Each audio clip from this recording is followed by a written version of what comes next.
नमस्कार दोस्तों, आज हम इकोनॉमिक्स का सेकंड चैप्टर पढ़ेंगे, class 9th, people as resource. तो जैसे आपने नाम पढ़ा होगा पीपल, पीपल का मतलब आप समझ गए होंगे लोग, और हम इनको रिसोर्स क्यों कहते हैं। तो जो पॉपुलेशन होती है वो किसी भी कंट्री के लिए एसेट्स होती है। एसेट्स का मतलब जो उसको कमा कर दें या जो इसकी इकोनॉमी को बढ़ाए, ठीक है। और लाइबिलिटी क्या हो जाती है? लाइबिलिटी मतलब खर्चा। अगर पॉपुलेशन को बढ़िया एजुकेशन, बढ़िया एनवायरनमेंट प्रोवाइड किया जाए तो वो हमारे लिए बेनिफिट देगी। यानी फॉर एग्ज़ाम्पल, आज हम घर में 10 लोग हैं, अगर 10 लोगों को अच्छा पढ़ाया जाए, लिखाया जाए, तो वो कम से कम पैसा कमाएगा और वो पैसा उसके परिवार में इनकम को ऐड करेगा और वो अपनी चीज़ें करेगा। तो यानी अगर किसी भी परिवार को अगर आगे बढ़ाना है तो उसको क्या क्या देनी चाहिए? एजुकेशन देनी चाहिए, उसको ट्रेनिंग देनी चाहिए। तो इसके लिए सबसे पहले ह्यूमन कैपिटल पे हमें इन्वेस्ट करना पड़ेगा। ह्यूमन कैपिटल क्या? यानी उसको प्रॉपर एजुकेशन मिले, ट्रेनिंग मिले, वो बीमार पड़े तो उसको स्वास्थ्य जैसी सुविधाएं मिले, उसका मेडिकल केयर हो, ठीक है। उसको स्किल दिखाई जाए, उसकी प्रोडक्टिविटी बढ़ाई जाए। तो पीपल किस में चेंज हो जाएंगे? रिसोर्स में चेंज हो जाएंगे, ठीक है। तो हमारी कंट्री में दो लोग हैं, एक है वर्किंग पॉपुलेशन। वर्किंग का मतलब ये समझो, वर्किंग पीपल को, तो वर्किंग पीपल कितने, जिनकी एज 15 से 59 ईयर्स तक होती है, वो हमारे यहाँ पे वर्किंग पॉपुलेशन में आते हैं। तो उसको रिसोर्स कैसे बनाया जाता है? उनको प्रॉपर स्किल और उनको एबिलिटी सिखाकर उनको रिसोर्स पे कन्वर्ट किया जाता है, ठीक है। तो अब हमारे दिमाग में दो तीन चीज़ें क्लियर होगी। पहले पीपल एज ए रिसोर्स क्या, जब हम उसको प्रॉपर ट्रेनिंग, एजुकेशन वगैरह देंगे तो वो रिसोर्स बन जाएगा, ठीक है। तो हम जो भी पॉपुलेशन है, तो किसी भी कंट्री के लिए पॉपुलेशन लाइबिलिटी ना होके एसेट कब हो जाती है? जब उसको प्रॉपर एजुकेशन, प्रॉपर नॉलेज, सारी चीज़ें दी जाए। अब मेरे दिमाग में ये हो जाता है कि इसकी नेगेटिव चीज़ भी होगी। भाई पॉपुलेशन बढ़ती रहना किसी भी कंट्री के लिए अच्छा भी नहीं है। क्यों? क्योंकि हमारे पास रिसोर्स क्या है? वो लिमिटेड है। रिसोर्स क्या है बेटा? लिमिटेड है। अगर हमारे पास रिसोर्स लिमिटेड है तो हमें उसका यूज़ भी हमें क्या करना पड़ेगा? लिमिटेड करना पड़ेगा। सभी लोगों को मुझे एजुकेशन देनी पड़ेगी, हेल्थ फैसिलिटी देनी पड़ेगी, सभी पे खर्चा होगा। तो इतने बड़े एस्पेक्ट पे अगर हम लोग ये खर्चा करेंगे तो हमारे पास पैसा बचेगा? नहीं बचेगा, ठीक है। तो ह्यूमन को अगर उसकी कैपिटल फॉर्मेशन होगी, उसकी प्रॉपर एजुकेशन मिल गई, उसको हेल्थ फैसिलिटीज़ मिल गई, तो वो डेवलप होकर ह्यूमन कैपिटल में कन्वर्ट हो जाएगा। लेकिन अगर उसको ऐसा कुछ नहीं मिला तो वो ह्यूमन कैपिटल नहीं बन पाएगा। यानी अगर मैं इन्वेस्टमेंट की बात करूँ तो इन्वेस्टमेंट किस पर्पस में? By the way of providing education, by the way of providing training, by the way of medical facilities. ये सारी चीज़ें हमें उसको देनी पड़ेगी, ठीक। तब जाके वो क्या बनेगा? हमारे लिए रिसोर्स बनेगा। तब हमारे लिए वो रिसोर्स बनेगा, इसलिए हमें उसको किस में इन्वेस्ट करना पड़ेगा? उसकी एजुकेशन में, उसको ट्रेनिंग देने के लिए, उसको टेक्नोलॉजी से अवेयर बनाने के लिए, उसकी प्रोडक्टिविटी हाई बढ़ाने के लिए, उसको वेरी स्किल देना, ठीक, उसको स्किल सिखाना, उसको ट्रेनिंग देना, ये सारे काम इम्पोर्टेंट हैं, ठीक है। तभी जाके वो हमारे लिए क्या बनेगा? एक रिसोर्स बनेगा, ठीक है। तो हमारे यहाँ पे जो पॉपुलेशन है वो रिसोर्स कब हुई? जब हम कुछ नहीं थे। यानी कहने का मतलब है कि हम इतना भी अनाज प्रोड्यूस नहीं कर पाते थे कि हमारी जनरेशन को हम बिठा कर खिला सकें हमारे खाने। तो हमने कौन सा मेथड अडोप्ट किया? Green revolution. तो ग्रीन रिवोल्यूशन में हमने 1960s में इसको अडोप्ट किया, ठीक है। तो सबसे पहले क्या है कि इसमें ड्रामेटिकली चेंज कर दिया, इसने हमारी टेक्नोलॉजी वगैरह को इंक्रीज़ कर दिया, ठीक है। आज हम एडवांस टेक्नोलॉजी, ट्रैक्टर, मशीन्स वगैरह सभी का हम इस्तेमाल कर रहे हैं, सारे रिसोर्सेज का इस्तेमाल कर रहे हैं, एडवांस फर्टिलाइज़र का इस्तेमाल कर रहे हैं। तो ये सब किसने चेंज कर दिया? ग्रीन रिवोल्यूशन में, जो 1967 में हमारे इंडिया में लॉन्च किया था, जिससे हम new machines, plant machines, human capital का इस्तेमाल करके हमने अपने आप ग्रोथ लाई थी। अब हम आगे बढ़ने वाले हैं। पॉपुलेशन किसी भी इकोनॉमी के लिए बर्डन नहीं होती। अगर पॉपुलेशन को अच्छे से रिसोर्स मिले, उनको डेवलप होने के लिए टेक्नोलॉजी मिले, एजुकेशन मिले, इन्वायरमेंट मिले, तब वो किसी भी कंट्री के लिए बर्डन नहीं होगी। वो किसी भी कंट्री को क्या करेगी, प्रॉफिट देगी, ठीक है, फ़ायदा देगी।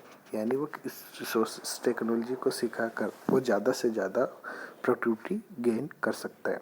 लेकिन वो लाइबिलिटी कब बन जाएगी, अगर उसको प्रॉपर एजुकेशन नहीं मिलेगी, उसको प्रॉपर नॉलेज नहीं मिलेगी, तो वो हमारे लिए इन्वेस्टमेंट की जगह हमारे देश के लिए लाइबिलिटी, यानी हमें उनके ऊपर खर्चा करना पड़ेगा, उनके रहने के लिए, उनके खाने के लिए, उनकी हर चीज़ों को उठाने के लिए। तो इससे हम समझते हैं एक पोस्ट अच्छे से एग्जांपल जो आपकी बुक में दिया गया है, ये साकाल का।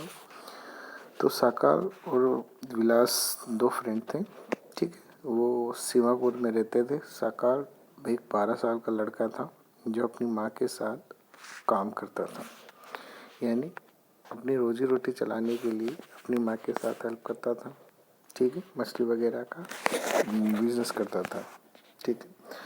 दूसरी तरफ उसका एक छोटा भाई था जीतू, ठीक है। वो पढ़ाई वगैरह करता था। तो जैसे जैसे टाइम पास होता गया, आपने ये जैसे पिक्चर में देखा हुआ है कि एक भाई मछली बेच रहा है, ठीक, वो बीमार भी था। तो दूसरा भाई आपको कोट पैंट में दिखाई दे रहा है, वो कंप्यूटर इंजीनियर बन गया। तो ये स्टोरी हमें बताती है कि एक आदमी जिस पे हमने कैपिटल इन्वेस्ट नहीं किया, वो सिंपली अपनी मम्मी के साथ बिजनेस करता था, तो वो गरीब रह गया। तो इसका ये पिक्चर आपने देख रहे होंगे, ठीक है। और ये दूसरा भाई जिसने कंप्यूटर एजुकेशन गेन कर कर एक अच्छी कंपनी में काम करने लगा। तो इस पे सारा जो पैसा है उस एजुकेशन पे खर्च हुआ। यहाँ पे आप देख रहे हो, इस पे पैसा खर्च नहीं किया, इसको स्किल नहीं सिखाई सकी, इसका डेवलपमेंट नहीं हो सका, तो वो हमारे लिए लाइबिलिटी बन गया, ठीक है, बहुत सारी चीज़ों से। और विलास क्या है, पेशेंट अर्थराइसिस का, ठीक है। और साकाल क्या, अच्छी डिग्री कंप्यूटर प्रोग्रामिंग सीख कर आज एक बड़ी सी कंपनी में काम कर रहा है और पैसे कमा रहा है। तो ये बात क्लियर हो गई। एक छोटे से एग्जाम्पल से हमें एक पता चला कि क्या क्या किसको ह्यूमन कैपिटल कहते हैं, डेवलपमेंट किसको कहते हैं, विकास किसको कहते हैं, ठीक है। अब हम आगे पढ़ेंगे, सबसे इम्पोर्टेंट है कि इकोनॉमिक एक्टिविटी क्या है। तो economic activity are those activity which are made for to earn profit और money. For example any activity which provided you money is called a economic activity.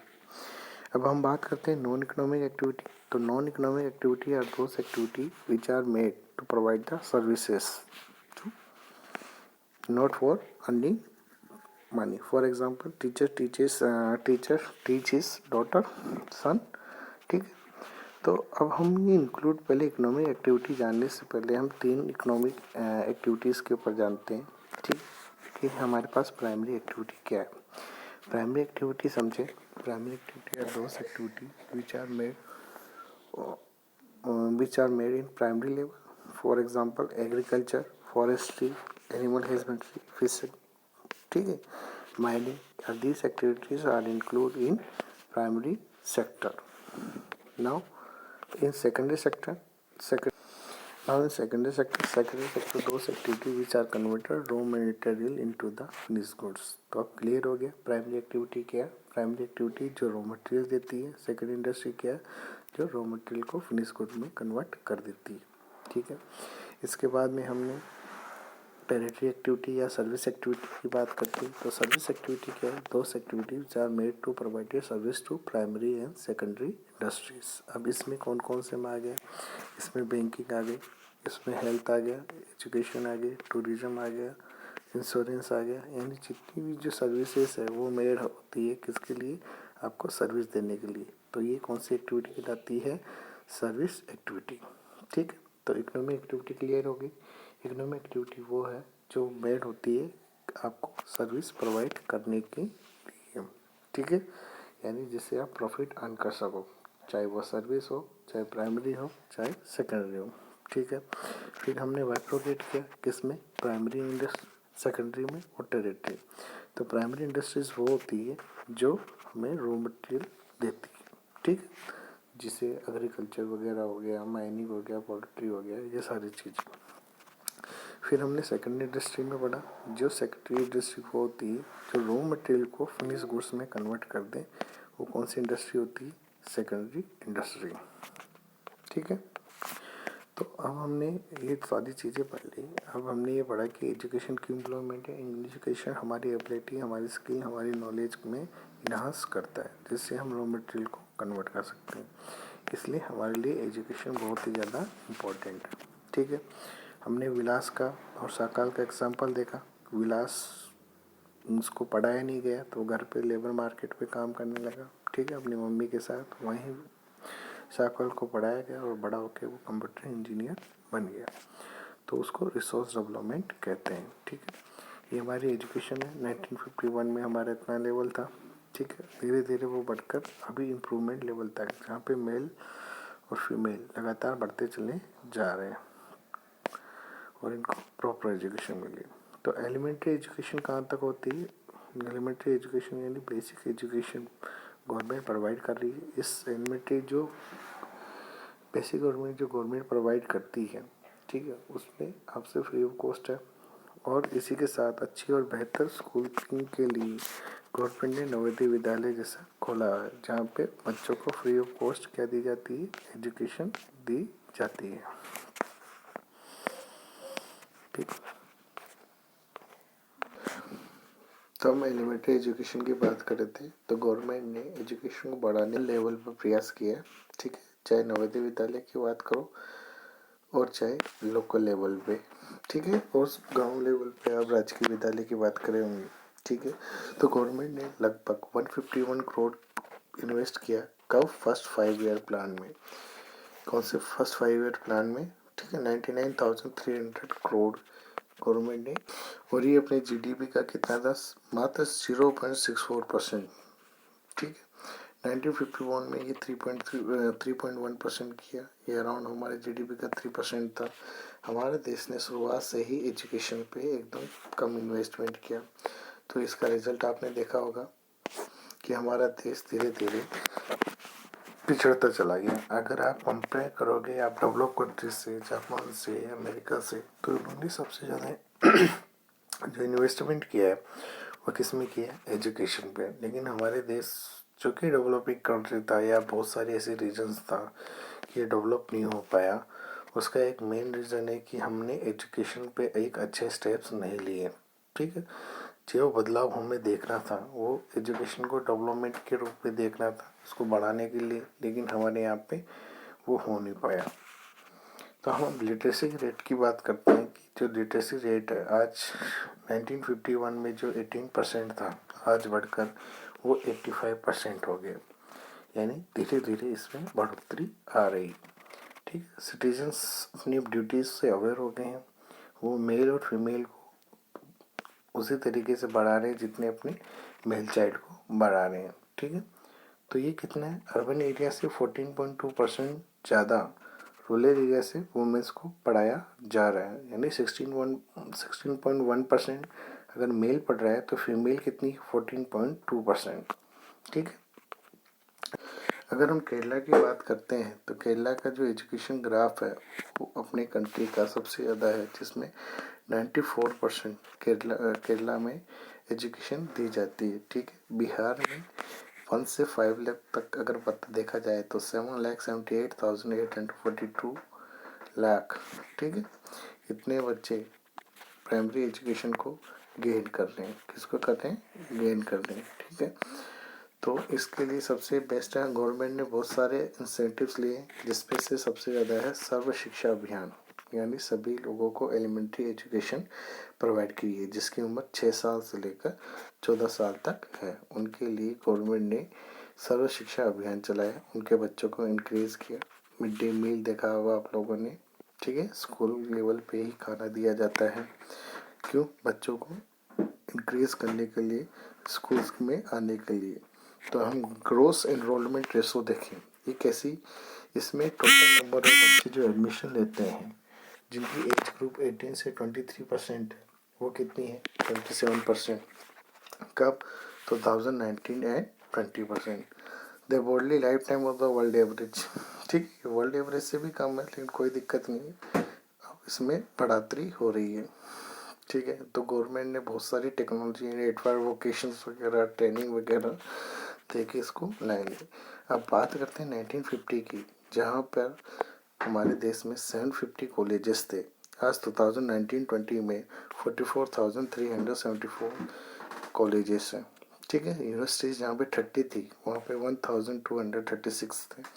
जहाँ पे स्कूल बच्चे 2,63,000 थे, आज करोड़ों में हो गए, 38 करोड़ 2,207 तक, यानी 38 बिलियन तक आ गए। ठीक है, तो ये सिमल्टेनियसली ग्रोथ हो रही है, धीरे धीरे हो रही है, ये ज़्यादा नहीं है लेकिन अब कम भी नहीं है हमारे जैसे डेवलपिंग कंट्री के लिए। अब किसकी बात करेंगे हम? हेल्थ के लिए। हेल्थ सबसे अच्छा इम्पोर्टेंट एस्पेक्ट है आफ्टर एजुकेशन, कि अगर हेल्दी बॉडी होगी तो वो अच्छा काम करेगी। जिस तरह हमने एजुकेशन में ग्रोथ अचीव की है, उसी तरह हमने हेल्थ में भी ग्रोथ अचीव की है। तो सिमिलरली जब हमारे यहाँ पे लाइफ स्टैंडर्ड अच्छे नहीं थे, तो हमारे यहाँ पे डेथ रेट भी ज़्यादा थी, बर्थ रेट भी ज़्यादा थे, लेकिन हमने प्रिकॉशंस लिए, हमारा मेडिकल सेक्टर अच्छा हुआ, हमारे पास PHS आ गई, हमारे पास CHS आ गई। तो आपने देखा होगा 2014 में 1,82,709 हमारे पास HCS थे, PGS थे। ठीक है, वो 2009 में 1,78,548 आ गए। ठीक है, डिस्पेंसरीज खुल गई हैं, जगह जगह आयुष आ गए हैं, मैनेजमेंट आ गई है, बेड्स हमारे यहाँ पे बढ़े हैं। ठीक है, हमारे पे रजिस्टर्ड डॉक्टर्स बढ़े हैं, लगातार बढ़ते चले जा रहे हैं। तो और हमारे यहाँ पे नर्सिंग प्रोफेशनल्स बढ़ गए, हमारे यहाँ पे इंफ्रास्ट्रक्चर बढ़ गया है, और डेंटल कॉलेजेस खुल गए हैं। पहले 542 मेडिकल कॉलेज थे, आज 313 डेंटल कॉलेज है। तो सबसे ज़्यादा आंध्र प्रदेश, कर्नाटका, महाराष्ट्र और तमिलनाडु, ये मेडिकल्स के लिए हब है। अब बच्चे हम ये पढ़ेंगे कि अनएम्प्लॉयमेंट क्या है। तो सबसे पहले अनएम्प्लॉयमेंट का मतलब है कि बेरोजगार। हिंदी में सबको समझ में आता होगा बेरोजगार क्या है। लगभग हर गवर्नमेंट को इससे गुजरना पड़ता है। इससे गुजरना पड़ता है कि हमारी जो पॉपुलेशन है वो वर्ल्ड की सेकंड लार्जेस्ट पॉपुलेशन। हमारे पास प्रोडक्टिव एक्टिविटीज इतनी नहीं जितनी होनी चाहिए, तो हमें इसका खामियाजा भुगतना पड़ता है। अनएम्प्लॉयमेंट हमारे देश में तेज़ी से बढ़ती चली जा रही है। पहले हम ये समझें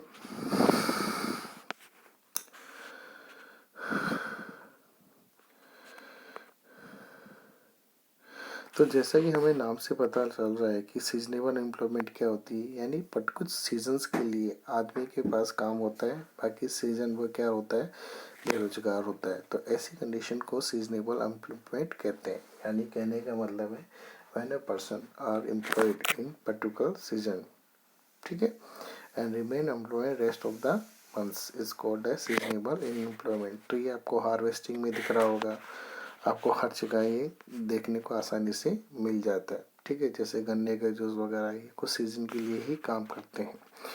अब इसके बाद में दूसरी इम्पोर्टेंट है, वो है डिस्टिंग्विश अनएम्प्लॉयमेंट। इसके बारे में क्या होता है, जिसको आप हिडन एम्प्लॉयमेंट कहते हो, अंडर एम्प्लॉयमेंट कहते हो। ये ज़्यादातर हमें एग्रीकल्चर वर्क में दिखाई देती है, यानी जहाँ पर हमें 2 से 3 या 4-5 आदमियों की ज़रूरत होती है और वहाँ पे 6 से 8 आदमी काम कर रहे थे, और उनका जो प्रोडक्शन होता है वो नेग्लिजिबल या नल होता है। ठीक है, तो ऐसी अनएम्प्लॉयमेंट को हम डिस्टिंग्विश, हिडन या अंडर एम्प्लॉयमेंट कहते हैं। अब आज अनएम्प्लॉयमेंट हमारी जो इन्वायरमेंट है, हमारी जो इकोनॉमी है, उसके लिए सबसे बड़ा थ्रेट है, क्योंकि अनएम्प्लॉयमेंट हमारे जो वेस्टेज हो जाता है रिसोर्सेज का, ह्यूमन स्किल्स का, डेवलपमेंट का, ब्रेन ड्रेन हो जाता है, आप लोगों ने आसानी से देखा होगा। तो इसको लड़ने के लिए हमारी कंट्री में हमें बहुत सारे अभी इफेक्ट्स करने पड़ेंगे। ठीक है, बहुत सारी गवर्नमेंट को योजनाएं और भी लॉन्च करनी पड़ेगी, जिससे अनएम्प्लॉयमेंट हमारे देश से जा सके। ठीक है, तो आपको ये सही लेसन कैसा लगा, तो अपने कमेंट्स पे जरूर दीजिए। जल्दी से जल्दी सब्सक्राइब करें। Thank you very much.